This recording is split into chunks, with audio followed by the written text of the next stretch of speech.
Hello, fellow anti-novelists, Lilligans, curious onlookers, and friends. In today's episode of Zettelkasten for Fiction, where imagination finds order, I want to address a question that has come up a couple of times. Most recently, it was asked by Shelley over on one of my videos. She says that she's learning lots from the videos, but one thing that she is struggling with is scene documentation. She says, I've sketched out a bit of my book already and am trying to figure out how to capture all the little things that grew while I was writing, as well as each scene. So let's talk about how you go about capturing your ideas and creating some kind of structure for them so that you can find them and go back and use them. Here's a really good example from my book. Now, I've had to blank out spoilers, but I think you'll get the idea. This is a scene that grew completely out of a free writing session. I have absolutely no idea how this worked itself out. I was just writing along and all of a sudden, bada bing, here we go. So this character goes to the grave of another character and basically talks to the grave about this challenge that she's having. And then I make a note on this card. Next or later scene, we find out that somebody was a particular of importance to these characters. So let's break that down. The first number that you see on this card is 7120.2/A. Now, I know 7120 is the main designation for my male character, so I already know that this scene is happening in relation to him. The .2 I know is the second area holder of a place behind his main cards. And then /A tells me that this has to do with a minor character or a minor scene, okay? So those are things that I know from my numbering system. Put a pin in that because I'm going to come back to that when I walk you through these character cards. But for this purpose, the important piece is here. 7007-chapter 59A. So when I sketched out this scene, which worked out to be about 750 words, I knew this was going to go around 7007 in my plot box. Now, you may recall from my previous video on plotting that I have this section of cards that lives over in my Zettelkasten. It's labeled with the 4-act structure, and there are 24 prompts that are based on Derek Murphy's plot dot system, which I love. He developed it very thoroughly and left lots of room for creativity within the prompts. That's why I chose them.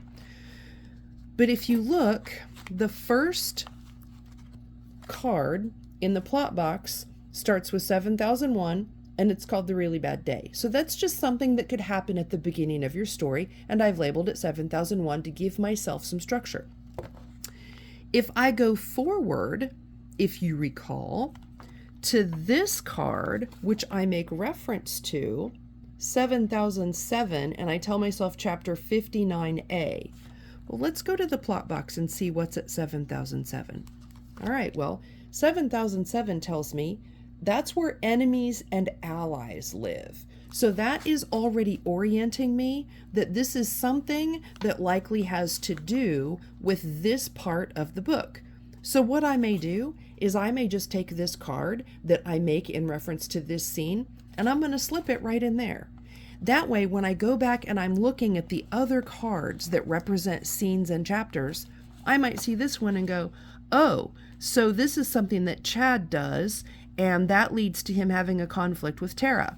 Well, I know that this has to happen after this, and so this card gets slipped in later in the development of the story insofar as my plot box is holding it, okay? So that's one way of using your cards to track your scenes.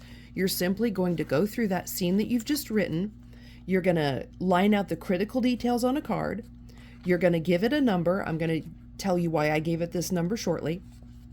And then you're going to go through and you're going to tell yourself where you think that applies. Then you can file it under the 7120.2/A, which is the character cards for this character, or you're going to slip it into your plot box where you believe it goes so that you can move it around in relation to the other scenes that may come before or may come after. So that's one answer for how you take something you've just written, you summarize it on a card, it gets assigned to the character that it's relevant to, and then you leave yourself a note about where it might go in that plot in relation to the other scenes.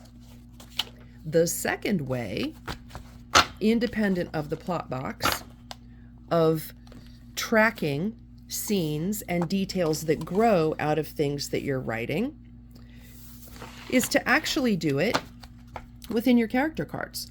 So I'll leave a link below to my series on character development. In that series, I take you through a couple of worksheets wherein you develop for each character point A all the way through point, this says I, but I believe the actual prompts go through N. So you're going to come out with almost 20 prompts about that character. So like your first card is just their name, your second card digs deeper into their date of birth, some of their other critical details. Your B card is all about their physical attributes. What do they look like? Hair, eye color, etc. All of the details about this character, what they drive. You're really going to get into the weeds. But for this one, the important card is this card, the F card in the character development cards. Because what this card tells me is, this is the card where you write out your character's physical fears. Okay, that's easy enough. Maybe they don't have any. I developed this later on after I'd been writing the story, and I cannot even tell you where this detail came from. It just sprung out of my head, and I thought, ooh, that could explain something that happens further on in the story. So I went ahead and sketched out this card. Chad's physical fear is that he's never broken a bone. He has a fear of being seriously injured. He was bitten by a rat as a child and had to get the rabies vaccines, which as a kid during the time he was growing up, that was a really long needle and they were vaccines that were poked right into your belly. Not fun. This leads to Chad having an extreme fear of needles. Okay, now notice here, I've left myself a note highlighted, story thread 7015. So let's take a look and see what falls over here in the plot box at 7015. So we start at 7001, we're going to go back through 1009, 7012. Oh, we're coming up to it. I flagged it so we could find it easily. 7015. That is the spot for a crucial role. So this is the suggestion for this vicinity of your story, because you're not going to follow it exactly, but this is where something important happens or somebody who plays a crucial role is revealed. Well, let's just see what card I've placed there. 7015. Again, it's got a plus because that's just telling me in my plot box this is roughly where this goes in the story. And the detail says, Chad's fear of needles leads him to fail Tara when she needs him. And I've drawn myself a story diagram. This situation could go either way. She's either going to forgive him for this failure, or she may blame him for this failure. I don't know how that's going to turn out yet because those are scenes that I haven't yet written.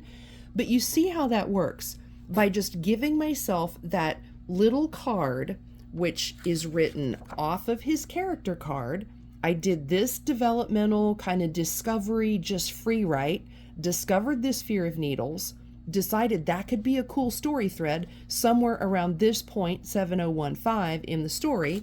So I made a second card, I sketched that detail out, and I dropped it in to the 7015 spot in my plot box. So hopefully that gives you a high-level view of what that workflow looks like. So let me show you the final piece. The final piece takes place in the index.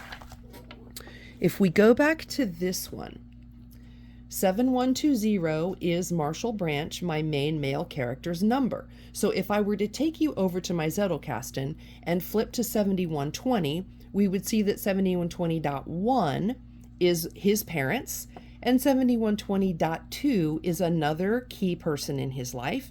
And then the /A tells me that this scene, these little details, have relevance to that character, the .2 character, and then someone in that character's subsequent life. So that's how I've built out my numbers.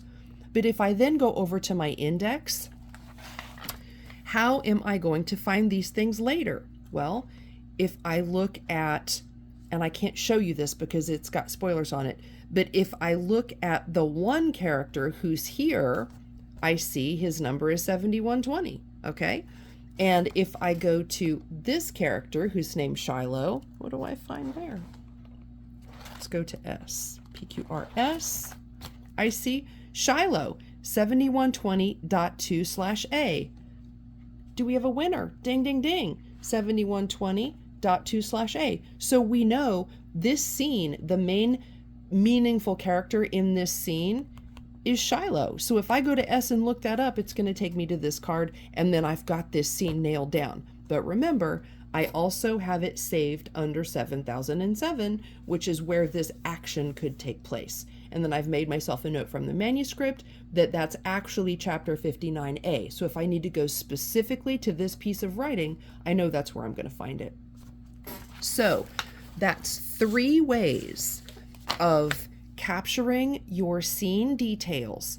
The first is by using your character cards and recording those key details as they reveal themselves under the character card that scene detail is relevant to, and then leave yourself a note pointing over to your plot box that tells you where that scene might be relevant or where it might work. Then I've given you a second example, which is using your actual scene card by always first filing it under the character that it's relevant to, because that's what makes sense in my world, and also filing it where that piece of writing is so that you can go pull it and find it. Now, I have a whole nother system for how I catalog my written drafts, which take place in one of 2 journals. I don't handwrite anywhere else because I need to be able to reference strictly straight back to that draft. So that's another system, another process. I will continue to break this down for you into bite-sized chunks, but this high-level overview at least walks you through the 2 ways that you can easily build out your character cards and use those to capture and house those details, and then make sure you index it in your index so you know how to get your way back to them. And then also a way to use a character card, or excuse me, a scene card, so that you can slot that scene into where it goes in the story. So that is the short answer for capturing scene details. In the next video, I'm going to break that down even further, and I'm going to walk you through a specific scene. We're going to pull out the details, and we're going to catalog them one by one so that you can see step by step by step what that looks like and how it might work for you. So thank you as always for the questions. I love it when you guys challenge me with your questions. I am including a subchapter on this very thing in the book Zettelkasten for Fiction, because I do get this question or variants of it quite often. So there will be a nice section in the book that walks you step by step through this. But expect some more videos breaking this down, and I will continue to tag those of you that have asked me. I will leave you there for today. Thank you for joining me back in the library for another episode of Zettelkasten for Fiction. I will see you all tomorrow.